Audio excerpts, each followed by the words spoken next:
এই যে mobile device আছেন আপনার আমার কাছে, এই মোবাইল আপনি ভালো কাজে লাগাইতে পারেন, আবার মন্দ কাজে লাগাতে পারেন। এখন আপনি করবেন কি সেটা দেখেন। আপনি আল্লাহর বান্দা হতে পারেন, এই মোবাইলে আমি আলেমদের আলোচনা শুনবো, এই মোবাইলে আমি ভালো কিছু দেখবো, এই মোবাইলে আমি আপনার কোরআন হাদিসের অ্যাপসগুলো ডাউনলোড করবো, সেগুলো পড়বে, বা ভালো আলেমদের আলোচনা, নিয়মিত আলোচনাগুলো শুনবো। এই মোবাইল আপনার কোন কাজে লাগতেছে সেটা হচ্ছে আপনার দেখার বিষয়।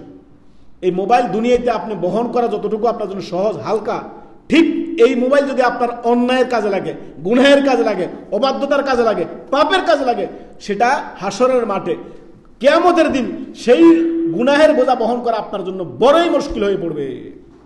মোবাইল আপনার কাছে, সিদ্ধান্ত আপনার। আপনি এখানে আছেন, কেউ আপনার সাহস করবেন না গুনাহ করার, কেউ না।